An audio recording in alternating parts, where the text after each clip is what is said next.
ভাইরা আমার, রাসূল সাল্লাল্লাহু আলাইহি ওয়াসাল্লামের আদর্শ কেমনে মানব? আমার নবী বিশ্ব নবী সাল্লাল্লাহু আলাইহি ওয়াসাল্লাম হাদিস শরীফের মধ্যে ঘোষণা দিয়ে বলেছেন, মান আহাব্বা সুন্নতি ফাকাদ আহাব্বানি ওয়া মান আহাব্বানি কানা মাই ফিল জান্নাহ। আল্লাহর নবী বিশ্ব নবীজি বলেন, যে ব্যক্তি আমি নবীর সুন্নতকে ভালোবাসলো সে যেন আমি নবীজিকে ভালোবাসলো। আর যে ব্যক্তি আমি নবীজিকে ভালোবাসলো, আমি নবীজি ঘোষণা দিয়ে দিলাম, সে আমার সঙ্গে জান্নাতের মধ্যে সে অবস্থান করতে থাকবে। বলুন সুবহানাল্লাহ।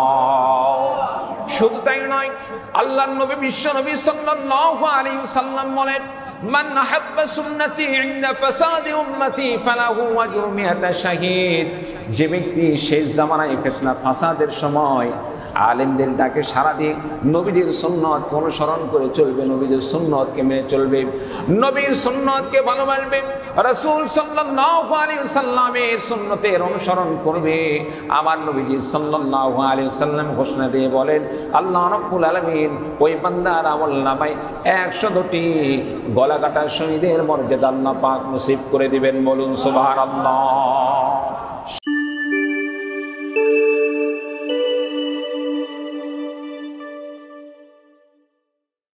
وأن لا إله إلا الله وحده لا شريك له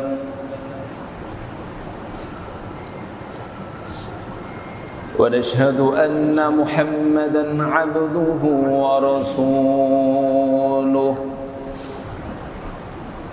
أما بعد فأعوذ بالله من الشيطان الرجيم সকলে আমার সাথে পড়ুন, বিসমিল্লাহির রহমানির রহিম।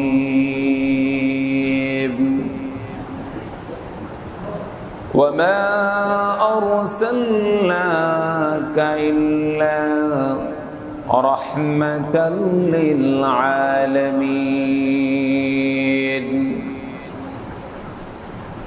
وقال رسول الله صلى الله عليه وسلم لا يؤمن أحدكم حتى أكون أحب إليه من والده وولده والناس أجمعين أو كما قال عليه الصلاة والسلام. اللهم صل على محمد وعلى آل محمد كما صليت على إبراهيم وعلى آل إبراهيم إنك حميد مجيد. اللهم بارك على محمد وعلى آل محمد كما باركت على إبراهيم وعلى آل إبراهيم إنك حميد مجيد. بلغ العلا بكماله كشف الدجى بجماله حسنت جميع خصاله صلوا محمد نے آ کر کفر کو مٹایا، کفر کو مٹا کر صداقت بتایا. بلغ العلا بکمالہ کشف الدجى بجمالہ حسنت جميع خصاله صلوا عليه وآله. আলহামদুলিল্লাহ, সকল প্রশংসা সেই মহান রব্বুল আলামিনের দরবারে। যে আল্লাহ পাক অত্র মসজিদ কমিটি ও এলাকাবাসী কর্তৃক আয়োজিত আজকের এই সিরাত মাহফিলে আমাদেরকে বসার মতো তৌফিক দান করেছেন, সেজন্য আমরা সকলেই মহান মনিবের দরবারে কালিমাতুশ শুকর আদায় করছি। সকলেই বলে আলহামদুলিল্লাহ। অসংখ্য দরুদ সালাম প্রেরণ করছি বিশ্ব নবীজির শানে, সকলেই পড়ি সাল্লাল্লাহু আলাইহি ওয়াসাল্লাম। সম্মানিত উপস্থিতি, এতক্ষণ পর্যন্ত অত্যন্ত গুরুত্বপূর্ণ আলোচনা শুনে আসছেন। আমি অধম ইচ্ছা পোষণ করেছি রাসূলুল্লাহ সাল্লাল্লাহু আলাইহি ওয়াসাল্লামের জীবন আদর্শ থেকে নির্ধারিত বিষয়ের উপর কিছু আলোচনা করার জন্য। ওয়া মা তাওফীকি ইল্লা বিল্লাহ। সম্মানিত উপস্থিতি, দুনিয়াতে যত মানুষ এসেছে, এখন আমরা যারা আছি, কিয়ামত পর্যন্ত যত মানুষ আসবে, সমস্ত মানুষের মধ্যে আল্লাহ তাআলা একজন মানুষকেই সর্বশ্রেষ্ঠ মানব হিসাবে দুনিয়াতে প্রেরণ করেছিলেন। তিনি হলেন সেই মানব যাকে আল্লাহ তাআলা আপনার আমার নবী হিসাবে প্রেরণ করেছেন, বিশ্ব নবী রাহমাতুল লিল আলামিন নবী মুহাম্মদুর রাসূলুল্লাহ সাল্লাল্লাহু আলাইহি ওয়াসাল্লাম। সম্মানিত উপস্থিতি, আমরা সৌভাগ্যবান এমন একজন নবীর আমরা উম্মত হতে পেরেছি। কারণ যেই নবীর উম্মত হওয়ার জন্য অন্যান্য নবীগণও আল্লাহ তাআলার কাছে দোয়া করছিলেন, আল্লাহ আমাকে যদি শেষ নবীর উম্মত বানাইতেন। আল্লাহ রাব্বুল আলামিন সেই জায়গায় আপনাকে আমাকে আল্লাহ রাব্বুল আলামিন সেই নবীর উম্মত বানিয়েছেন। এর চাইতে আমার মনে হয় আপনার আমার কপালে সৌভাগ্যের বিষয় আর দ্বিতীয় কোনো জিনিস হতে পারে না। সুবহানাল্লাহ। সম্মানিত উপস্থিতি, রাসূলুল্লাহ সাল্লাল্লাহু আলাইহি ওয়াসাল্লামের দীর্ঘ জীবন ইতিহাস, সেখান থেকে আমার তো মনে হয় না আমি অনেক কিছু বলতে পারবো।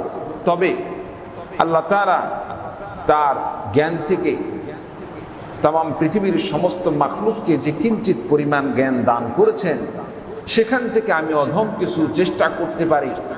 আল্লাহ যদি তৌফিক দান করেন, আমি চেষ্টা করে হয়তো কিছু আলোচনা করতে পারবো। আল্লাহ যদি তৌফিক না দান করেন, আমার আলোচনা করাও সম্ভব নয়। সম্মানিত উপস্থিতি, রাসূলুল্লাহ সাল্লাল্লাহু আলাইহি ওয়াসাল্লামের পুরোটা জীবন আপনার জন্য আমার জন্য একটি, আপনার আমার জীবন গড়ার একটি আদর্শ। রাসূলুল্লাহ সাল্লাল্লাহু আলাইহি ওয়াসাল্লামের জীবনীটা আপনার আমার জন্য একটি আদর্শ। সেটাকে যদি আপনি আমি সকলেই যদি আমরা ফলো করি, সেটাকে লক্ষ্য করি, সেখান থেকে শিক্ষা নিয়ে আপনি আমি যদি নিজের জীবনটাকে প্রত্যেকটা ধাপে ধাপে আমরা পরিচালনা করতে পারি, আল্লাহ রাব্বুল আলামিন আপনার আমার জীবনের প্রত্যেকটা পদক্ষেপের ক্ষেত্রে আল্লাহ রাব্বুল আলামিন সফল করবেন এবং বিজয় দান করবেন। বলুন সুবহানাল্লাহ। সম্মানিত উপস্থিতি, রাসূলুল্লাহ সাল্লাল্লাহু আলাইহি ওয়াসাল্লাম শুরুতে যখন ইসলাম প্রচার করলেন, দ্বীনের দাওয়াত দান করলেন, নিজের আত্মীয় স্বজনদেরকে রাসূলুল্লাহ সাল্লাল্লাহু আলাইহি ওয়াসাল্লাম দ্বীনের দাওয়াত প্রদান করলেন। আল্লাহ তাআলা পবিত্র কোরআনে কারীমের মধ্যে ঘোষণা দিয়ে বলেন, ওয়া আনদির আশীরাতাকাল আকরাবিন। নবী গো, আপনার নিকটতম আত্মীয় স্বজনদেরকে, প্রতিবেশীদেরকে আপনি দ্বীনের দাওয়াত দান করেন। রাসূলুল্লাহ সাল্লাল্লাহু আলাইহি ওয়াসাল্লাম প্রতিবেশীদেরকে আহ্বান করলেন, প্রতিবেশীদেরকে পাহাড়ের চূড়ায় আহ্বান করে তাদেরকে দাওয়াত দান করলেন। এক পর্যায়ে নিজের আত্মীয় স্বজন রাসূল সাল্লাল্লাহু আলাইহি ওয়াসাল্লামকে চিনতে ভুল করলো। যদিও তাদের বাড়িতে আমার নবী লালিত পালিত হয়েছে, বড় হয়েছে, কিন্তু একটি চূড়ান্ত পর্যায়ে যখন দ্বীনের চূড়ান্ত একটি সিদ্ধান্ত আসলো মানুষকে সঠিক পথে নিয়ে যাওয়ার জন্য, রাসূল সাল্লাল্লাহু আলাইহি ওয়াসাল্লাম যখন দ্বীনের দাওয়াত দান করলেন, তখন তারা রাসূলকে চিনতে পারল না। নবীজির বিরুদ্ধে তারা ষড়যন্ত্র শুরু করে দিল। আমার নবী হিজরত করলেন বাধ্য হয়ে। আল্লাহ রাসূল সাল্লাল্লাহু আলাইহি ওয়াসাল্লাম হিজরত করার পরে সেখানে গিয়ে বিশ্বনবী সাল্লাল্লাহু আলাইহি ওয়াসাল্লাম মদিনায় রাষ্ট্র কায়েম করলেন। রাষ্ট্র কায়েম করার পরে আল্লাহ রাসূল সাল্লাল্লাহু আলাইহি ওয়াসাল্লাম তিনি উমরা পালনের জন্য পঞ্চম হিজরিতে তিনি মক্কার উদ্দেশ্যে রওনা হলেন। সেখানেই বাধা দেওয়া হলো। এমনকি রাসূল সাল্লাল্লাহু আলাইহি ওয়াসাল্লাম সেখানে পৌঁছার পরে আল্লাহর নবী বিশ্বনবী সাল্লাল্লাহু আলাইহি ওয়াসাল্লাম হুদাইবিয়া নামক একটি গুহার কাছে যখন গেলেন, যাওয়ার পরে বিশ্বনবী সাল্লাল্লাহু আলাইহি ওয়াসাল্লাম সেখানে উপস্থিত হলেন। উপস্থিত হওয়ার পরে রসুলের একজন সাহাবীকে প্রেরণ করলেন। রসুল যে এসেছেন, আল্লাহ রসুল সাল্লাল্লাহু আলাইহি ওয়াসাল্লাম এবারে মক্কা গমনের মূল উদ্দেশ্য হচ্ছে উমরা পালন করা। রাজনৈতিক কোনো স্বার্থে মক্কায় প্রবেশ করা উদ্দেশ্য নয়। সম্মানিত উপস্থিতি, রসুল সাল্লাল্লাহু আলাইহি ওয়াসাল্লামের পক্ষ থেকে যখন ওসমান রাদিয়াল্লাহু তাআলা আনহু দাওয়াত নিয়ে গেলেন, দাওয়াত নিয়ে যাওয়ার পরে যখন প্রস্তাব নিয়ে গেলেন, হযরত ওসমান রাদিয়াল্লাহু তাআলা আনহু যখন আসতে দেরি হচ্ছিল, ইতিমধ্যে মানুষের মধ্যে, সাহাবায়ে কেরামদের মধ্যে এক প্রকার নিজেদের মধ্যে এক প্রকার এরকম গুজব ছড়িয়ে পড়লো যে ওসমান রাদিয়াল্লাহু তাআলা আনহুকে শহীদ করে দেওয়া হয়েছে।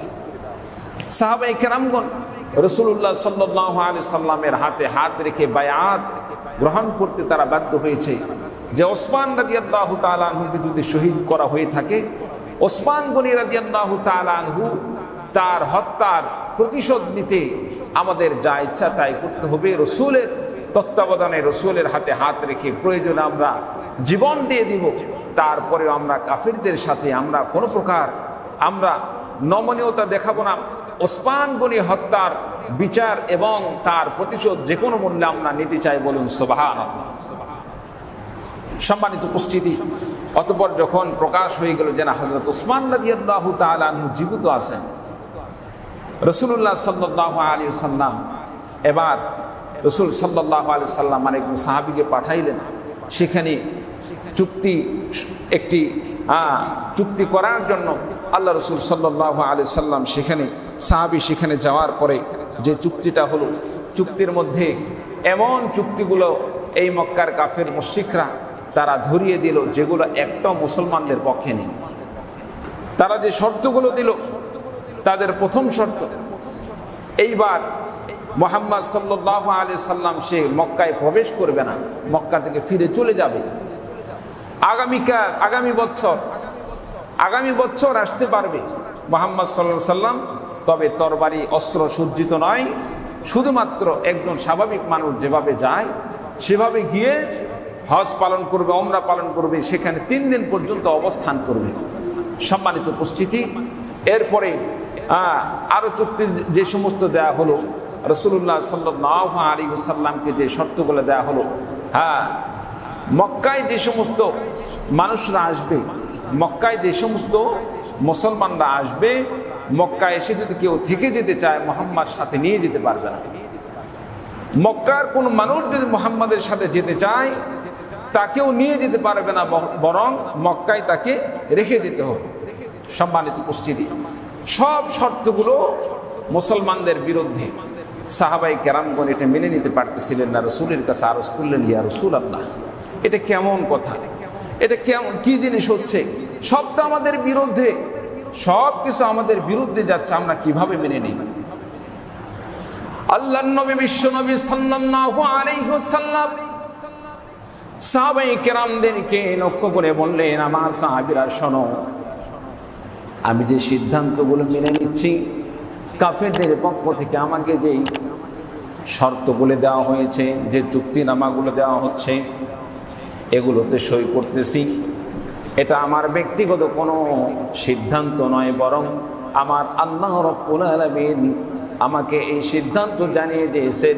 সেই অনুযায়ী আল্লাহ রাব্বুল আলামিনের নির্দেশ পালন করতে গিয়ে আমি স্বাক্ষর করেছি, বলুন সুবহানাল্লাহ। প্রিয় ভাইরা আমার, বাহ্যিক দৃষ্টিতে নবীর এই সমস্ত চুক্তিগুলো মানুষের কাছে, মুসলমানদের কাছে যদিও পরাজয়ের মতো মনে হচ্ছিল, কিন্তু আমিরের ইতাআত, আমিরের আনুগত্যতা স্বীকার করা মুসলমানদের জন্য আল্লাহ রাব্বুল আলামিন যদিও বাহ্যিক দৃষ্টিতে নিজেদের কাছে পরাজয় মনে হয়, ক্ষতির কারণ মনে হয়, কিন্তু আল্লাহ রাব্বুল আলামিন তার মধ্যে আল্লাহ রাব্বুল আলামিন কল্যাণ নিহিত রাখেন, যার বাস্তব প্রমাণ হলো রাসূলুল্লাহ সাল্লাল্লাহু আলাইহি সাল্লাম যে সমস্ত চুক্তিতে সই করলেন, সমস্ত চুক্তিগুলো, শর্তগুলো ছিল মুসলমানদের বিরুদ্ধে, কিন্তু আল্লাহ রাব্বুল আলামিন রাসূলুল্লাহ সাল্লাল্লাহু আলাইহি সাল্লামকে সাহাবায়ে কেরাম যখন আমির হিসাবে, নবী হিসাবে নবীর প্রতি আনুগত্যতা স্বীকার করে নিল, যদিও সাহাবায়ে কেরামদের কাছে সেটা মেনে নেওয়ার মতো ছিল না, কিন্তু নবীকে নবী হিসাবে নবীর সিদ্ধান্ত যখন মেনে নিল, আল্লাহ রাব্বুল আলামিন অল্প দিনের মধ্যে যেই কাফের মুশরিকরা মুসলমানদেরকে মক্কা ছাড়া করার জন্য, মক্কা থেকে বিতাড়িত করার জন্য চক্রান্ত করেছিল আর বিভিন্ন প্রকার শর্ত দিয়েছিল, আল্লাহ রাব্বুল আলামিন এই মুসলমানদের হাতে আবার সেই মক্কার বিজয় তুলে দিয়েছেন। বলুন সুবহানাল্লাহ। সম্মানিত উপস্থিতি, রাসূলুল্লাহ সাল্লাল্লাহু আলাইহি ওয়াসাল্লাম ষষ্ঠ হিজরিতে আল্লাহ রাসূল সাল্লাল্লাহু আলাইহি ওয়াসাল্লাম বিশ্বনবী সাল্লাল্লাহু আলাইহি ওয়াসাল্লাম যখন উমরাতুল কাজা পালন করলেন, এইদিকে রাসূল সাল্লাল্লাহু আলাইহি ওয়াসাল্লামের জীবন আদর্শ থেকে আমরা যা কিছু জানতে পারি, রাসূলের বিশাল বড় জীবন আদর্শ, আপনি যেই দিকেই আপনি কান দেন, রাসূলের জীবন আদর্শ কোনোটাই আমাদের ফায়দা থেকে মুক্ত নয়। আপনি রাসূল সাল্লাল্লাহু আলাইহি সাল্লামের জীবন আদর্শের যে কোনো কথা শোনেন না কেন, সব কিছু আপনার জন্য আমার জন্য কল্যাণকর। সম্মানিত উপস্থিতি, আল্লাহ রাসূল সাল্লাল্লাহু আলাইহি ওয়াসাল্লাম ষষ্ঠ হিজরিতে আল্লাহ রাসূল সাল্লাল্লাহু আলাইহি সাল্লাম বিশেষ করে খাইবারের যে যুদ্ধটা হয়েছিল, মুসলমানগণ রাসূল সাল্লাল্লাহু আলাইহি সাল্লাম যখন মদিনার থেকে এই ইহুদিদেরকে মদিনা থেকে তাদেরকে বাহির করে দেওয়া হলো, সমস্ত মদিনার ইহুদিগুলো তারা মদিনার পাশে খাইবার নামক স্থানে সেখানে গিয়ে ইসলামের বিরুদ্ধে বিভিন্ন প্রকার ষড়যন্ত্র শুরু করে দিল, অনেক চক্রান্ত শুরু করে দিল। এমনকি মুসলমানদেরকে উৎখাত করার জন্য মদিনার নিকটবর্তী খাইবারের জায়গার মানুষেরা, এই ইহুদিরা অনেক দূরে সে মক্কার কাফেরদের সাথে তারা বিভিন্ন প্রকার লবিং করতেছে কিভাবে মুসলমানদেরকে শেষ করে দেওয়া যায়। সম্মানিত উপস্থিতি, ইসলাম যখন আক্রান্ত হওয়ার সম্ভাবনা দেখা দিল, রাসূলুল্লাহ সাল্লাল্লাহু আলাইহি সাল্লাম সিদ্ধান্ত নিলেন এই খাইবারের ইহুদিদেরকে সেখানে তাদেরকে চিরতরে শিক্ষা দেওয়ার জন্য রাসূল সাল্লাল্লাহু আলাইহি ওয়াসাল্লাম সেখানে 4 শতাধিক রাসূল সাল্লাল্লাহু আলাইহি সাল্লাম পদাতিক বাহিনী এবং 200 আপনার অশ্বারোহী বাহিনী সেখানে প্রেরণ করলেন। সেই বাহিনীতে আল্লাহ রাব্বুল আলামিন এমন বরকত দান করলেন, মুসলিম মুজাহিদ বাহিনী যখন সেখানে প্রবেশ করলেন, খাইবারে প্রবেশ করার পরে আল্লাহ রাব্বুল আলামিন অনায়াসে খুব সহজেই আল্লাহ পাক মুসলমানদেরকে বিজয় দান করলেন। বলুন সুবহানাল্লাহ। প্রিয় ভাইরা আমার, খাইবারের যুদ্ধে সবচাইতে স্মরণীয় যে বিষয়টা হলো, আল্লাহ রাব্বুল আলামিন তার কুদরত বিভিন্নভাবে প্রকাশ করে দেন। আমার ভাইরা, আমার বন্ধুগণ, অনেক সময় আমরা মনে করি আমরা জনবলে অনেক বেশি মানুষ, আমরা মানুষের সংখ্যা দিয়ে, আমরা জনবল দিয়ে আমরা বিজয় অর্জন করব, কিন্তু আল্লাহ পাকের পক্ষ থেকে যদি আপনার আমার নসিবে বিজয় না থাকে, আল্লাহর পক্ষ থেকে যদি নুসরত না থাকে, সাহায্য না থাকে, যতই আমাদের জনবল জনসংখ্যা বেশি হোক না কেন, বিজয় করা কখনোই সম্ভব নয়। আর যদি মানুষের সংখ্যা কম হয় কিন্তু স্বয়ং আল্লাহ রাব্বুল আলামিন যদি আপনার আমার পক্ষে থাকে, আল্লাহ রাব্বুল আলামিন যদিও আপনার আমার জনসংখ্যার দিক দিয়ে আপনি আমি কমতি, কিন্তু আল্লাহ রাব্বুল আলামিন মানুষের সংখ্যা কম হলেও আল্লাহ পাক সন্তুষ্ট থাকলে আপনাকে আমাকে কম সংখ্যক মানুষ হলেও আল্লাহ রাব্বুল আলামিন আপনার আমার বিজয় নিশ্চিত করে দিবেন। বলুন সুবহানাল্লাহ। সম্মানিত উপস্থিতি, খাইবারে যখন সাহাবায়ে কেরামগণ প্রবেশ করলেন, মুজাহিদ বাহিনী প্রবেশ করলেন, মুজাহিদ বাহিনী সেখানে প্রবেশ করার পরে আল্লাহ রাব্বুল আলামিন অল্প সময়ের মধ্যে বিজয় দান করলেন। সে সময় আল্লাহ তাআলার সবচাইতে বড় যে কুদরতটা প্রকাশ পেয়েছিল, আল্লাহ রাব্বুল আলামিন এমন একটি কুদরতের খেলা দেখালেন। খাইবারের যে ফটকটা ছিল, আমাদের মসজিদের, আপনাদের মসজিদের একটা শাহী গেট আছে, বিশাল বড় গেট আছে না, একটা গেট অন্যান্য সাধারণ গেটের চাইতে এই গেটটা কিন্তু বড় হয়। একটা শহরে প্রবেশ করার মতো যদি একটা গেট থাকে, একটা শহরে প্রবেশ করতে গেলে সেই শহরের মূল গেটে যদি রোডের শুরুতে যদি একটা গেট থাকে, সেই গেটকে ছোট হয় না বড় হয়? অনেক বড় হবে। সম্মানিত উপস্থিতি, হযরত আলী রাদিয়াল্লাহু তাআলা আনহু সেখানে উপস্থিত হয়ে যুদ্ধ করতে করতে এক পর্যায়ে খাইবারের সেই ফটকটি তিনি নিজ হাতে এক হাতে তিনি একবারে আলগে খাড়া করে একেবারে উপরের দিকে তুলে ধরলেন। বলুন সুবহানাল্লাহ। সম্মানিত উপস্থিতি, একটি ফটক, সেটার ওজন কেমন ছিল, আর একজন ব্যক্তি কিভাবে এই ফটকটাকে এরকম ভাবে নিজ হাতে তুলে ফেললেন। সম্মানিত উপস্থিতি, আল্লাহ রাব্বুল আলামিন তার বড় কুদরত। সেই ফটকটার ওজন কেমন ছিল, তার ভারীটা কেমন ছিল, সিরাতের কিতাবের মধ্যে লেখা হয়, হযরতে আলী রাদিয়াল্লাহু তাআলা আনহু যেই ফটকটি নিজ হাতে তুলে ধরে, নিজ হাতে ফটকটা তুলে ধরে তিনি যুদ্ধের ময়দানে ঢাল হিসাবে ব্যবহার করলেন। আল্লাহ রাব্বুল আলামিন এই ফটকটার এত ওজন করেছিলেন, 70 জন মানুষ মিলে ফটকটাকে জাগানো সম্ভব ছিল না। কিন্তু আল্লাহ রাব্বুল আলামিন হযরতে আলী রাদিয়াল্লাহু তাআলা আনহু জিহাদের ময়দানে শুধুমাত্র আল্লাহ রাব্বুল আলামিনকে সন্তুষ্ট করার জন্য, আল্লাহকে খুশি করার জন্য যখন তিনি জিহাদের ময়দানে ঝাঁপিয়ে পড়েছেন, আল্লাহ রাব্বুল আলামিনের রাস্তায় নিজের জীবনকে কুরবানি করার জন্য তিনি জিহাদে অংশগ্রহণ করেছেন, যার কারণে এত বিশাল আকারের একটি ফটক, অনেক ওজনদার একটি ফটককে আল্লাহ রাব্বুল আলামিন মুহূর্তের মধ্যে আলী রাদিয়াল্লাহু তাআলা আনহুর হাতে হালকা একটি দরজার মতো, একটি ঢালের মতো আল্লাহ তাআলা করে দিয়েছিলেন। সুবহানাল্লাহ। সম্মানিত উপস্থিতি, এমন একটি দরজা 70 জন মানুষ মিলে যেটাকে ওঠানো সম্ভব নয়, এমন একটি দরজা, একটি ফটক হযরত আলী কিভাবে উঠালেন? এটা কি আলী রাদিয়াল্লাহু তাআলা আনহু কি এই পেশি শক্তিতে তিনি উঠাইছেন? পেশি শক্তি নয়, শরীরের শক্তি দ্বারা কতদূর কি করা যায়। কিন্তু আল্লাহ যদি চান কারো মাধ্যমে কোনো কিছু নিবেন, তার গায়ে যদি 100টা গোস্ত না থাকে, আল্লাহ তাআলা ইচ্ছা করলে সেটা কোনো ব্যাপারই নাই। কি বলেন, ঠিক কিনা? আল্লাহ তাআলা সেটাই করেছেন। আল্লাহ তাআলা আমার নবীর মাধ্যমে আরো কত মুআজিজা আল্লাহ পাক প্রকাশ করেছেন। যেমন আল্লাহ তাআলা রাসূল সাল্লাল্লাহু আলাইহি সাল্লামের আঙ্গুলের ইশারায় চাঁদকে দ্বিখণ্ডিত করেছেন। দুনিয়াতে এমন কোন মানুষ আছে চাঁদের দিকে ইশারা করলে চাঁদ দ্বিখণ্ডিত হয়ে যাবে? নাই, কিয়ামত পর্যন্ত আর আসবেও না। কিন্তু আল্লাহ তাআলা নবীকে এই সমস্ত মুআজিজা দান করেছিলেন। সম্মানিত উপস্থিতি, তো সব মিলে আল্লাহ রাব্বুল আলামিন মুসলমানদেরকে, সে সময়ে মুসলমানদের সংখ্যা কম থাকা সত্ত্বেও মুসলমানদেরকে বিজয় দান করেছিলেন। কেন? মুসলমানদের সংখ্যা ছিল কম, কিন্তু মুসলমানদের ইমানের পাওয়ার ছিল বেশি। চিল্লা বলো ঠিক কিনা? আর বর্তমানে আমাদের সংখ্যা বেশি, আমাদের সংখ্যা অনেক বেশি। সারা পৃথিবীতে মুসলমানদের বিশাল বড় একটি জনসংখ্যা আছে, কিন্তু সংখ্যায় হলে কি হবে? পৃথিবীর সব জায়গায় দেখবেন যারাই মার খাচ্ছে, তাদের তত্ত্ব খুঁজে দেখলে দেখা যাবে সেখানে মুসলমান আছে। ফিলিস্তিনে যান, মুসলমান মরতেছে, লেবাননে মুসলমান মরতেছে, ভারতে মুসলমান মরতেছে, তারপরে এইরকম ভাবে আপনি চীনে যান, সেখানে মুসলমানদেরকে মারা হচ্ছে। পৃথিবীর সমস্ত কুফফার শক্তিগুলো তারা ঐক্যবদ্ধভাবে মুসলমানদেরকে মারার একটি তারা আনন্দ উৎসবে এই মারাটাকে তারা পরিণত করে দিয়েছে। সম্মানিত উপস্থিতি, কারণটা কি?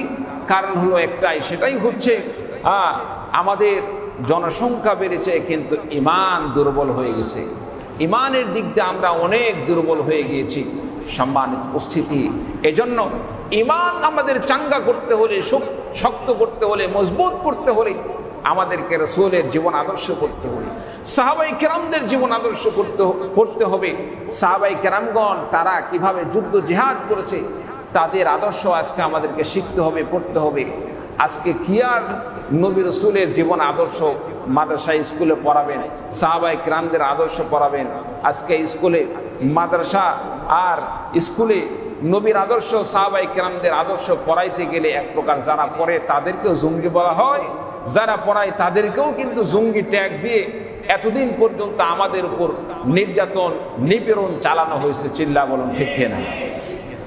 সম্মানিত উপস্থিতি, আমি যদি সেই দলের অনুসারী হয়ে থাকি, সেই ব্যক্তির অনুসারী হয়ে থাকি, তাদেরকে আমি যদি আমার মডেল হিসাবে গ্রহণ করি, যারা রাসূলের জীবন আদর্শকে, আমাদের শতকরা 90-95% মুসলমানদের দেশে শিক্ষা ব্যবস্থা থেকে রাসূলের জীবন আদর্শকে উঠিয়ে দেয়, সাহাবায়ে কেরামদের জীবন আদর্শকে উঠিয়ে দেয়।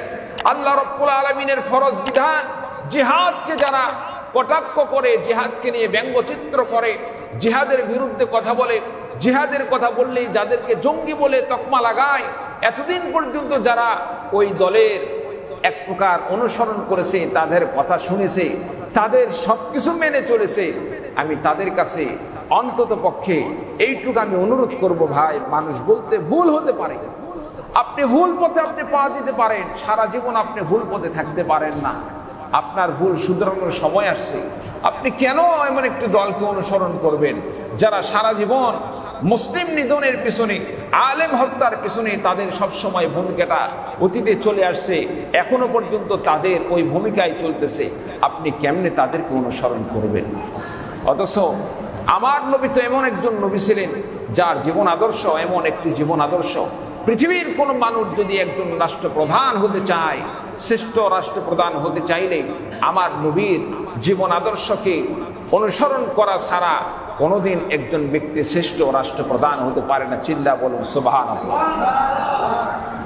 আমার রসুলের আদর্শ কেমন ছিল? আমার নবীর জীবন আদর্শ কেমন ছিল?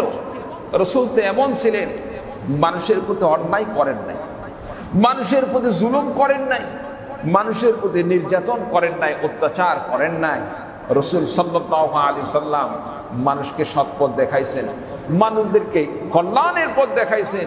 বরং রসুলের প্রতি যারা বিভিন্ন প্রকার খারাপ দৃষ্টিভঙ্গি নিয়ে রসুলের প্রতি যারা বিভিন্ন প্রকার ধারণা রেখেছিল, আল্লাহ রসুল তাদের সামনে সুন্দর আচরণের মাধ্যমে, নেক আচরণের মাধ্যমে আল্লাহ রসুল সাল্লাল্লাহু আলাইহি সাল্লাম তাদের দৃষ্টিভঙ্গিকে চেঞ্জ করে দিয়েছিলেন। বলুন সুবহানাল্লাহ। আমরা অন্যায়কে মোকাবেলা করব ন্যায়ের বিনিময়ে, অন্যায়কে প্রতিহত করব কল্যাণের বিনিময়ে, ন্যায়ের বিনিময়ে। অন্যায়কে অন্যায় দিয়ে আমরা পরাজিত করব না। আমাকে কেউ যদি আঘাত করে, আমি যদি তার সাথে ভালো আচরণ করি, সেই ব্যক্তির যদি সামান্য কোনো বুঝ থাকে, এমনিতেই সে বুঝে ফেলে দিবে আমি তাকে অন্যায়ভাবে আঘাত করলাম, সে ব্যক্তি আমার সাথে ভালো আচরণ করলো, তার সাথে আমার এটা করা ঠিক হয় নাই। এইভাবে যদি কেউ সংশোধন হয়, সঠিক পথে আসে, মৃত্যু পর্যন্ত আর সে উল্টা পথে যাবে না। কি বলেন, ঠিক কিনা? আমার নবী তো এভাবেই মানুষদেরকে সংশোধন করেছিলেন, সঠিক পথে নিয়ে এসেছিলেন। সম্মানিত উপস্থিতি, রাসূল সাল্লাল্লাহু আলাইহি সাল্লাম তিনি মানবতার নবী ছিলেন। কেমন মানবতা ছিল রাসূলের জীবন আদর্শ থেকে আমরা বুঝতে পারি। আল্লাহ রাসূল সাল্লাল্লাহু আলাইহি সাল্লাম যখন মক্কা বিজয় করলেন, মক্কা বিজয়ের সময় রাসূলুল্লাহ সাল্লাল্লাহু আলাইহি সাল্লাম মক্কার আশেপাশে যে সমস্ত গুলিগুলো আছে, এই সমস্ত গুলিগুলো ঘুরে ঘুরে দেখতেছেন, নিজের মাতৃভূমিকে একেবারে মনে প্রাণে দেখতেছেন আর স্মরণ করতেছেন। আজ থেকে অনেক দিন আগে আমি মক্কা ছেড়ে চলে গিয়েছিলাম, আমাকে চলে যাইতে বাধ্য করা হয়েছিল। সেই মক্কা আমার বাবার দেশ, আমার জন্মস্থান। মক্কার কোথায় কি অবস্থা আছে রসুল ঘুরে ঘুরে দেখতেছেন। লক্ষ্য করে দেখলেন, রসুল সাল্লাল্লাহু আলাইহি সাল্লাম খেয়াল করে দেখলেন, একজন বুড়িমা, তার সাধারণত মহিলা মানুষরা তাদের এই বোসকা টোসকা এগুলোই কিন্তু বেশি হয়, তাদের কাপড়ের বোসকা টোসকা এগুলোই কিন্তু মহিলাদের বেশি হয়। সম্মানিত উপস্থিতি, বুড়িমা এরকম দুটা বস্তায় করে বোসকা ভরে মক্কা ছেড়ে পলায়ন করার সিদ্ধান্ত নিয়েছেন। ইতিমধ্যে আমার নবী উপস্থিত। বুড়িমা কই যান? বুড়িমা কোথায় যান? বুড়িমা বলতেছে, ইয়া রাসূলুল্লাহ, বুড়িমা বলতেছে, নবীকে তো এখন চিনতেই পারে না, পরে চিনবে আর কি। বুড়িমা বলতেছেন যে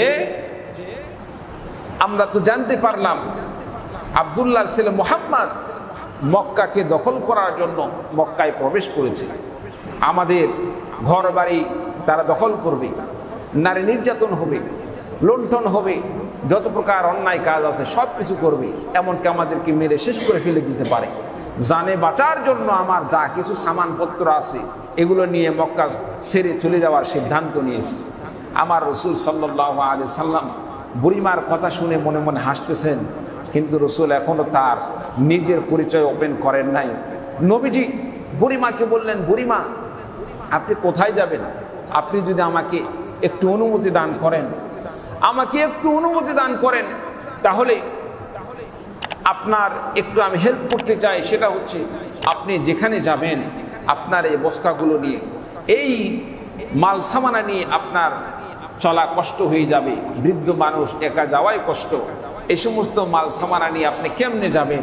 আমি একটু হেল্প করতে চাচ্ছি, আপনার দুই বোঝাটা আমার মাথায় উঠিয়ে দিন, আপনি সামনে চলেন, আপনি যেখানে গিয়ে পৌঁছবেন সেখানে গিয়ে আপনার এই সামানপত্র আমি আপনার সেই জায়গায় পৌঁছে দেব। বলেন সুবহানাল্লাহ। সম্মানিত উপস্থিতি, এমন নবীকে কেউ যদি সন্ত্রাস বলে, এমন নবীকে কেউ যদি জঙ্গি বলে, সে কোনোদিন মানুষের কাতারে তার নাম থাকতে পারে? সম্মানিত উপস্থিতি, রাসূলুল্লাহ সাল্লাল্লাহু আলাইহি ওয়াসাল্লাম যখন এই কথা বললেন, বুড়িমা মনে মনে ভাবতেছেন, আহারে এত নেককার সন্তান কোন মায়ের ঘরে জন্মগ্রহণ করেছে? আমার বিপদের সময় আমি পলায়ন করতেছি, এমন সময় আমার সন্তান কেউ তো আমার পাশে পাইলাম না যে আমাকে একটু মাল সামানা দিয়ে আমাকে একটু জায়গা মতো পৌঁছে দিবে। আমার নিজের সন্তানও আসে নাই, অথচ দেখা যাচ্ছে এমন সময় যার সাথে আমার কোনো পরিচয় নাই, সে এসে আমার সামানা, আমার মাল সামানা মাথায় করে নিয়ে, ঘাড়ে করে নিয়ে আমার গন্তব্যস্থলে পৌঁছে দিতে যাচ্ছে।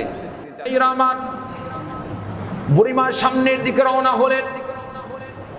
এক পর্যায়ে যাইতে যাইতে গন্তব্যস্থলে যখন বুড়িমা পৌঁছে গেলেন, আল্লাহর নবী বিশ্ব নবী সাল্লাল্লাহু আলাইহি ওয়াসাল্লাম বুড়িমার পিছনে পিছনে এই মাল সামানাগুলো মাথায় তুলে নিয়ে বুড়িমার পিছনে পিছনে রওনা হয়েছেন।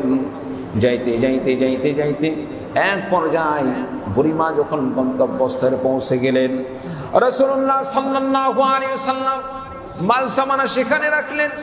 মাল সামানা রাখার পরে রাসূলুল্লাহ সাল্লাল্লাহু আলাইহি ওয়াসাল্লাম এইবার বুড়িমাকে লক্ষ্য করে বললেন, বুড়িমা এতক্ষণ পর্যন্ত আমি আপনার সঙ্গে ছিলাম, আপনি আমাকে কি চিনেন?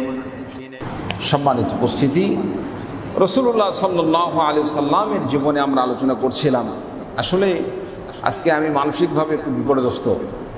দুপুরে আমার মেজ ভাতিজা মোটরসাইকেল অ্যাক্সিডেন্ট করে মোটটা হাসপাতালে আছে, যার কারণে দুপুর থেকে সেখানে মোটামুটি সময় দিয়েছি। মানসিকভাবে একটু অন্যরকম মন মানসিকতার মধ্যে আছে। তারপরেও আলোচনা যাই হোক, আল্লাহ তাআলা আশার নসিব করে দিয়েছেন, তৌফিক দান করেছেন, আসছি, যাই পারি কিছু আমরা একটু মোজাকারা করে যাই ইনশাআল্লাহ। তো সম্মানিত উপস্থিতি, রাসূলুল্লাহ সাল্লাল্লাহু আলাইহি ওয়াসাল্লাম সেখানে উপস্থিত হওয়ার পরে বুড়িমাকে বললেন, বুড়িমা আপনার সাথে আমি এতক্ষণ ধরে আছি, আপনি কি আমাকে চিনছেন? আমাকে কি আপনি চিনেন?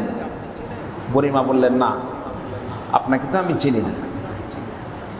আল্লাহর নবী বিশ্ব নবী সাল্লাল্লাহু আলাইহি ওয়াসাল্লাম বুড়িমাকে লক্ষ্য করে বললেন, বুড়িমা এতক্ষণ পর্যন্ত তুমি যে মুহাম্মাদের কথা আমাকে বারবার বলেছ, মুহাম্মদ মক্কা দখল করার জন্য মক্কায় প্রবেশ করেছে, তোমাদের ঘরবাড়ি দখল করবে, নারী নির্যাতন হবে, সম্পদ লুণ্ঠন হবে, মানুষকে অন্যায়ভাবে হত্যা করা হবে। যেই মুহাম্মদ সম্পর্কে এত কথা বলেছ, এতক্ষণ পর্যন্ত আমি আমার মতো একজন মানুষের আপনি পরিচয় জানেন না, আপনি চিনতে পারেন নাই। আমি ঘোষণা দিয়ে দিলাম যে মানুষের ভয়ে আপনি মক্কা ছেড়ে পলায়ন করে এই জায়গা পর্যন্ত আসলেন, আপনার সঙ্গে আমি এসেছি, সেই মানুষই হলাম আমি মুহাম্মদ। বলুন সুবহানাল্লাহ। বুড়িমা কথা শোনার সঙ্গে সঙ্গে হতভম্ব হয়ে গেলেন, আশ্চর্যান্বিত হয়ে গেলেন। এ কি আশ্চর্যকর বিষয়, যেই মানুষের ভয়ে আমি মক্কা ছেড়ে চলে আসলাম, যার আতঙ্কে মক্কা ছেড়ে আমি পলায়ন করে চলে আসলাম, সেই মানুষই নাকি আমার সামানপত্র মাথায় তুলে নিয়ে আমাকে এখানেই পৌঁছে দিল। এটা কেমন মানবতার কথা! এর চাইতে মানবিক ব্যক্তি দুনিয়াতে আর কেউ হতে পারে না। বুড়িমা চিন্তার মধ্যে পড়ে গেলেন, কি করা যায়? এখন যদি আমি দেরি করি, আর যদি আমি দেরি করে মৃত্যু হয়ে যায়, কালিমা যদি নসিব না হয়, বেঈমান হয়ে কাফের মুশরিক হয়ে আমি যদি মারা যাই, জাহান্নাম অনিবার্য হয়ে যাবে।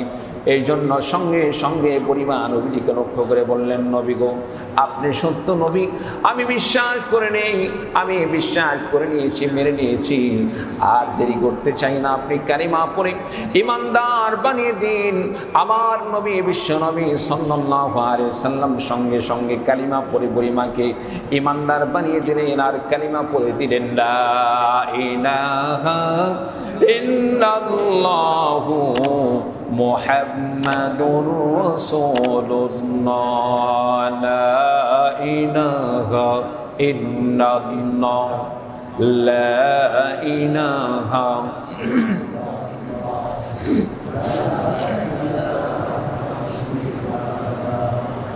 লা ইলাহা ইল্লাল্লাহু মুহাম্মাদুর রাসূলুল্লাহ।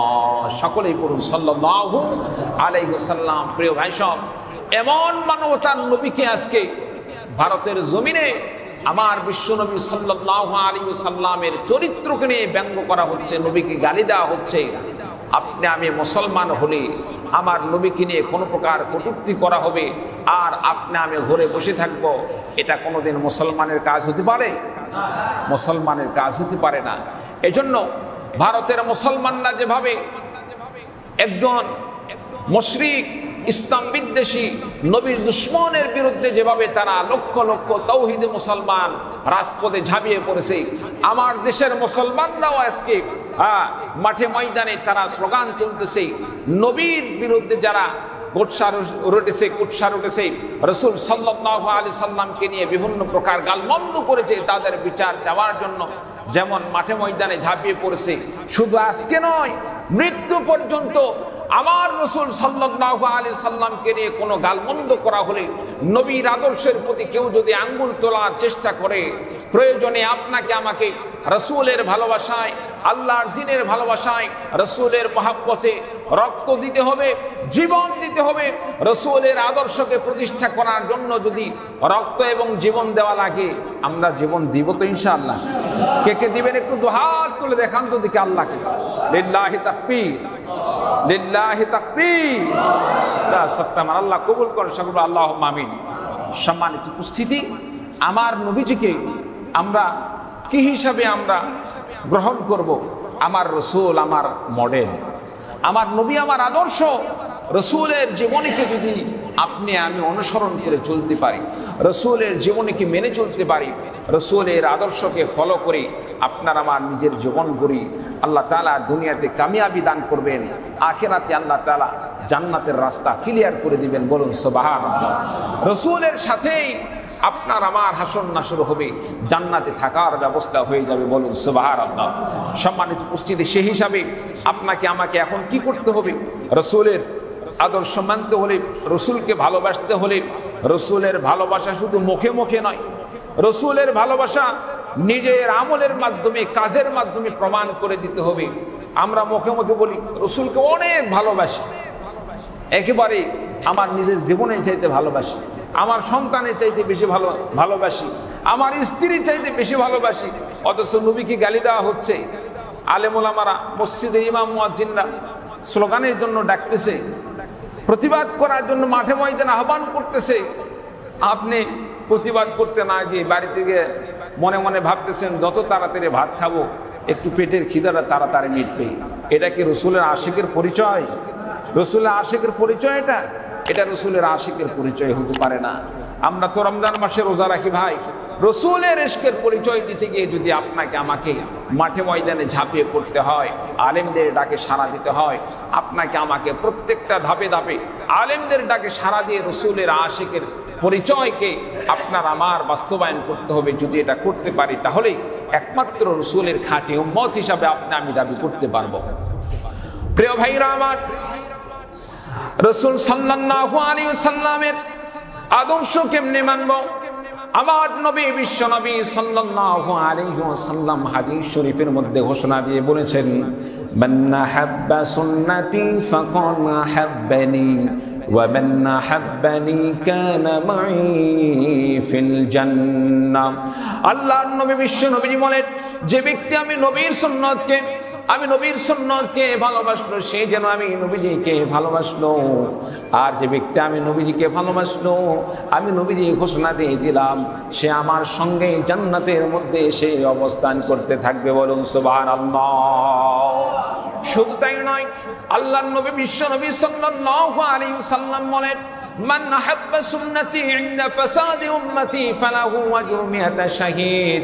যে ব্যক্তি শেষ জামানায় ফিতনা ফাসাদের সময় আলেমদের ডাকে সাড়া দিয়ে নবীর সুন্নতকে অনুসরণ করে চলবে, নবীর সুন্নতকে মেনে চলবে, নবীর সুন্নতকে ভালোবাসবে, রাসূল সাল্লাল্লাহু আলাইহি ওয়াসাল্লামের সুন্নতের অনুসরণ করবে। আমার নবীজি সাল্লাল্লাহু আলাইহি ওয়াসাল্লাম ঘোষণা দিয়ে বলেন, আল্লাহ রাব্বুল আলামিন ওই বান্দার আমলনামায় 102টি গলা কাটা শহীদের মর্যাদা আল্লাহ পাক নসিব করে দিবেন। বলুন সুবহানাল্লাহ। সম্মানিত উপস্থিতি, আজকে আমাদের কাছে নবী নাই, রসুল নাই, কিন্তু রসুলকে কাছে পাওয়ার উপায় আছে।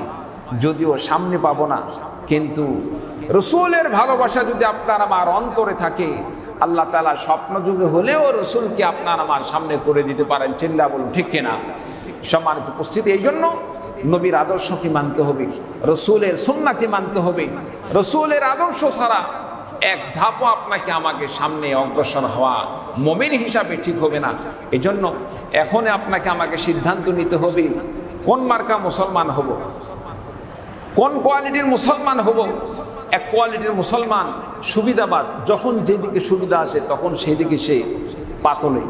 সম্মানিত উপস্থিতি, এই সুবিধাগিরি করে আল্লাহ তাআলার কাছে মাপ পাওয়া যাবে না, রসুলের কাছে সুপারিশ পাওয়া যাবে না। রসুলের সুপারিশ পেতে হলে আপনাকে আমাকে একমাত্র রসুলের পথকে অনুসরণ করে চলতে হবে। দুনিয়ার কোন মানুষের বানানো সংবিধান অনুযায়ী আপনি আমি যদি জীবন পরিচালনা করি, আপনি আমি যদি আল্লাহর বিধান বাদ দিয়ে দুনিয়ার মানুষের গড়া সংবিধানকে দিয়ে যদি আপনি আমি সমাজ গড়ার চেষ্টা করি, আর 5 ওয়াক্ত নামাজ পড়ি, রোজা রাখি, আর ওই দিকে গিয়ে সংবিধান হিসাবে মেনে নেই ধর্ম নিরপেক্ষতা, এটা কোনোদিন মুসলমানের কাজ হতে পারে না। তারপরে ইসলাম বিদ্বেষে আরো যে সমস্ত কার্যক্রমগুলো আছে সেগুলো আপনি একের পরে এক বিল পাস করে দিচ্ছেন, আর আপনি মানুষের সামনে বলে তুলতেছেন আপনি তাহাজ্জুদ গুজারি, আপনি পর্দানিশীল, আপনি আলেমকে ভালোবাসেন, অথচ তলে তলে আপনি আলেমদেরকে মারার কারখানা খুলে বসে আছেন। একটি কারখানার মধ্যে নিয়ে গিয়ে মানুষকে আলেমদেরকে সেখানে ধরতেছেন, মারতেছেন। যুগের পরে যুগ আলেমদেরকে আপনি নির্যাতন করে শেষ করে দিচ্ছেন। কত মানুষ আমাদের এদেশ থেকে সারা বিশ্বের বিভিন্ন জালেমদের হাতে তারা জেলখানায় আবদ্ধ হয়ে মারা গিয়েছে। ইমাম আবু হানিফা রাহিমাহুল্লাহ তাআলা আনহুর জীবনে পড়ে দেখুন, তারপরে এইরকম 4 ইমামের জীবনে পড়ে দেখুন, তারা জেলখানায় জীবন দিয়েছে। কেন? জালেমরা শুধুমাত্র তারা হক কথা বলার জন্য তাদেরকে জেলখানায় আবদ্ধ করে রেখেছিল। আমাদের দেশেও এইরকম ইতিহাস হয়েছে, যেখানে মাজলুম মুসলমানদেরকে, মাজলুম আলেমদেরকে যারা শুধুমাত্র কোরআনের কথা বলার কারণে, রসুলের আদর্শের দাওয়াত দেওয়ার কারণে তাদেরকে যুগের পরে যুগ, বছরের পরে বছর তাদেরকে বিভিন্নভাবে নির্যাতন করা হয়েছে। কারাগারে তাদেরকে অনেকভাবে নির্যাতন করা হয়েছে, রিমান্ডের নাম দিয়ে কত প্রকার কষ্ট দেওয়া হয়েছে, অত্যাচার করা হয়েছে। আপনার আমার সকলের কলিজার টুকরো, এমনকি আল্লামা সাঈদ রাহিমাহুল্লাহ তাআলা আনহুকে, তাকে পর্যন্ত শেষ পর্যায়ে এমনকি তাকে অন্যায়ভাবে হত্যা করা পর্যন্ত হয়েছে। সম্মানিত উপস্থিতি, আপনি আমি বুক খুলে কথা বলতে পারি নাই, বুক খুলে কথা বলতে পারি নাই। আপনি আমি দেশের মুসলমান, এদেশে একজন সাধারণ নেতার বিরুদ্ধে কথা বললে, সাধারণ নেতার বিরুদ্ধে কথা বললে মুহূর্তের মধ্যে রিমান্ডে পাঠানো হয়, অথচ মুসলমান হয়ে, একজন মুসলিম হয়ে একজন আলেমের প্রতি নির্যাতন করা হচ্ছে, অথচ সেই আলেমের পক্ষে কথা বললে নির্যাতন, অত্যাচার এরকম চলতেই থাকতো। সম্মানিত উপস্থিতি, ভয় পাওয়ার আর দিন আছে? আর দিন আছে? ভয় পাওয়ার দিন নেই। হতে পারে পরিবর্তন, তাই বলে কি আমরা পিছনে যাব? কলিজাটা সামনেই দিব, জীবন সামনেই দিব, পিছনে যাওয়ার কোনো সুযোগ নাই। সম্মানিত উপস্থিতি, মনে রাখতে হবে আমরা জীবনে ভুল করতে পারি, সকলেই ভুল পথে হাঁটতে পারে। যারা অন্যায় করেছে, কোরআনের বিরুদ্ধে সারা জীবন যারা কাজ করে গিয়েছে, কোরআনের বিরুদ্ধে সবসময় যারা সংবিধান কোরআনের বিরুদ্ধে করার সব সময় চেষ্টা চালিয়ে গেছে, দাদা বাবুদের ইশারায় বিভিন্নভাবে ইসলাম বিদ্বেষী কর্মকাণ্ড চালিয়েছে, তাদের সাথে কোনো আপোষ নেই। প্রয়োজনে রক্ত দিব, জীবন দিব, বাতিলের সাথে কোনো আপোষ নেই। আল্লাহ তাআলা আমাদের সকলকে তৌফিক দান করুন, সকলে বলে আল্লাহুম্মা আমিন। সম্মানিত উপস্থিতি, তো রাসূল সাল্লাল্লাহু আলাইহি ওয়াসাল্লাম আপনার আমার মডেল। অনেক ভাই কষ্ট পেয়ে থাকতে পারেন, কথা প্রসঙ্গে অনেকের কষ্ট লেগে যেতে পারে, তবে আমরাও কিন্তু দীর্ঘ 15 বছর কষ্ট পেয়েছি ভাই। আমাদের কষ্ট দেখার কেউ ছিল না। মসজিদে বয়ান করেছি, খুতবা দিয়েছি, ফোন আসতেছে, হুজুর নিজেকে শুধরে এলেন, এত বড় কি বললাম। কোরআনের পক্ষে কথা বলার জন্য যদি মসজিদ থেকে একজন ইমামকে হুমকি দেওয়া হয়, এর চাইতে নিকৃষ্টতম কাজ আর কি হতে পারে। আমি এক জায়গায় ঈদের নামাজ পড়াইতাম, আমি দোয়া করলাম কি, আল্লাহ অমুকের পূর্বপুরুষকে তুমি কবুল করো, আল্লাহ তুমি পূর্বপুরুষকে কবুল করো। পূর্বপুরুষকে কবুল করার এই দোয়া কি এটা অপরাধ? এই শয়তানের দল করলো কি, আমি নাকি দোয়া করছি আল্লাহ তুমি পূর্ব পাকিস্তানকে কবুল করো। নাউজুবিল্লাহ বলেন।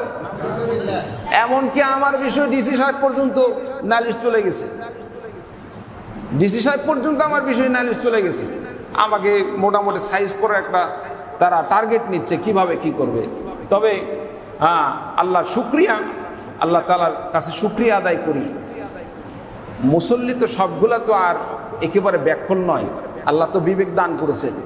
সকলের প্রতিবাদের মুখে এই সমস্ত কুলাঙ্গারগুলো যারা এরকম কথা বলেছিল তাদেরকে সেখানে দমন করছে, কিন্তু তাদের হাতে যেহেতু প্রশাসন ছিল, শক্তি ছিল, শক্তির বলে অনেক কিছু করার চেষ্টা করছে। আর মানুষের মধ্যে সকলেই যে খারাপ মানুষ হয় বিষয়টা এরকম নয়। ডিসি সাহেব এক পর্যায়ে তার যে চুল কাটতো সেই নাপিত আবার আল্লাহর কি কাম, আমি যেখানে নামাজ পড়াইছি সেখানকার মুসল্লি, পরের দিন যখন চুল কাটতে গেছে ডিসি সাহেব বলতেছে তোমার মসজিদের হুজুর নাকি রাজাকার, তোমার মসজিদের হুজুর নাকি দেশ বিরোধী, সে নাকি পূর্ব পাকিস্তান না দোয়া করছে। আসলে বাস্তবতা তো একটা জিনিস আছে, সত্য একটা জিনিস আছে না। একজন ব্যক্তিকে আমি ফাঁসায় দিলাম আর এটা হয়ে গেল, বিষয়টা এরকম নয়। এক পর্যায়ে যখন নাপিত ভাই বললেন যে না স্যার বিষয়টা এরকম নয়, হুজুর মূলতই দোয়া করছেন পূর্বপুরুষ নিয়ে, আর এই সমস্ত চাটুকাররা আপনার কাছে নালিশ করছে পূর্ব পাকিস্তান না দোয়া করছে। সম্মানিত উপস্থিতি, এরপরে বিষয়টা একেবারে ডিসমিস হয়ে গেছে।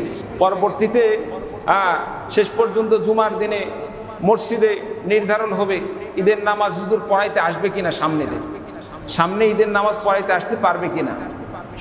সমস্ত মুসল্লি এক পক্ষে, মাত্র হাতে গোনা 2 থেকে 3 জন এক পক্ষে। এখন মসজিদ চালাইতে গেলে 3 জনের কথা শুনবে না, সবার কথা শুনবে, সবার কথা শুনতে হবে। সম্মানিত উপস্থিতি, বাধ্য হলো যে না ওই হুজুরকে আবার নিয়ে আসো। সম্মানিত উপস্থিতি, তো একটি জিনিস মনে রাখতে হবে, সত্য চিরসত্য, সত্য কোনোদিন নিভে যায় না। সাময়িক কিছু সময় সত্যের আলোটা নিভু নিভু হতে পারে, কিন্তু একেবারে নিভে যায় না। কিয়ামত পর্যন্ত আল্লাহ তাআলা এই সত্যর আলোকে কিয়ামত পর্যন্ত আল্লাহ রাব্বুল আলামিন জানিয়ে রাখবেন। বলুন সুবহানাল্লাহ। সম্মানিত উপস্থিতি, তো কথা প্রসঙ্গে অনেক কথা বলে ফেললাম। দোয়া চাই আপনাদের কাছে, কোরআনের খেদমত, আল্লাহ তাআলা আমাদের সকলকে কোরআনের জন্য যেন আল্লাহ পাক কবুল করেন, সকলে বলে আল্লাহুম্মা আমিন। আর বিশেষ করে আপনাদের কাছে দোয়া চাই, আমাদের নওগাঁ জেলা ইমাম মুয়াজ্জিন কল্যাণ সমিতি আমাদের নওগাঁতে যেভাবে খেদমত করে আসতেছে, প্রত্যেকটা মসজিদে দিনের কথা, কোরআনের কথা, রসুলের জীবন আদর্শের কথা, আমরা দলমত নির্বিশেষে সকলে আমরা কোরআনের কথা শুনবো। একটি জিনিস মনে রাখতে হবে ভাই, আমরা কেহই থাকবো না, আমরা কেহই থাকবো না দুনিয়াতে পেটের স্বার্থে, একটু ক্ষমতার স্বার্থে হয়তো আমার দল ভেনু হতে পারে, কিন্তু আখেরাতে কিন্তু আল্লাহর সামনে সকলকেই দাঁড়াতে হবে। আজকে যদি আপনার কাছে আমার কাছে অরিজিনাল নোট থাকে, অরিজিনাল টাকা থাকে, এই টাকা দিয়ে যেমন যেখানে ইচ্ছা সেখানে গিয়ে যা ইচ্ছা তাই ক্রয় করতে পারি, ঠিক তেমনি ভাবে দুনিয়াতে আপনার আমার যদি অরিজিনাল আমল থাকে, রসুলের ফরমায় যদি আমরা আমল করে থাকি, রসুলের আদর্শে যদি আমল করে থাকি, নিজের জীবন করে থাকি, আপনার আমার এই আমলটা আখেরাতে ওই নোটের মতো হবে। সেখানে যখন ওই আমল দিয়ে কোনো কিছু করতে যাব, আমলকে চেক করে দেখা হবে এটা কি আসলে হ্যাঁ অরিজিনাল নাকি এটা 2 নম্বরে। সম্মানিত উপস্থিতি, ব্যাংকে যেমন টাকা দিতে গেলে তারা মেশিনের মাধ্যমে গুনতে গুনতে যে সমস্ত টাকাগুলো জাল থাকে অটোমেটিকভাবে বাহির করে দেয়, আখিরাতেও এরকম ভাবে আপনার আমার আমল নামা সেখানে আল্লাহ তাআলা যাচাই বাছাই করবেন। আমল নামা যদি ভেজাল ভরা হয়ে থাকে অটোমেটিকভাবে বলবে সাইডে চলে যাও, বাম সাইডে চলে যাও, তোমার ঠিকানা তো ডান সাইডে হতে পারে না, কারণ তুমি তো দুনিয়াতে চলছো জাল আমল নিয়ে, জাল আদর্শ নিয়ে। এই জন্য আখিরাতে মুক্তি পেতে হলে রসুলের আদর্শ মেনে আমাদেরকে চলতে হবে। আল্লাহ পাক আমাদের সকলকে রাসূলুল্লাহ সাল্লাল্লাহু আলাইহি সাল্লামের আদর্শ মেনে চলার তৌফিক দান করুন, আমিন। সম্মানিত উপস্থিতি, আলোচনা আসলে করার মতো আজকে মন মানসিকতা আমার নেই, যেহেতু দায়িত্ব আছে, সেই হিসাবে আপনাদের সাথে একটা পরিচয় সাক্ষাতের বিষয়, 1 নাম্বার সাক্ষাতের জন্য আসছি, আলোচনা করলাম। আলোচনার মধ্যে কম বেশি হয়ে যেতে পারে, 5 মিনিট। আচ্ছা, তো যাই হোক, যে জিনিসটা বলতেছিলাম আমরা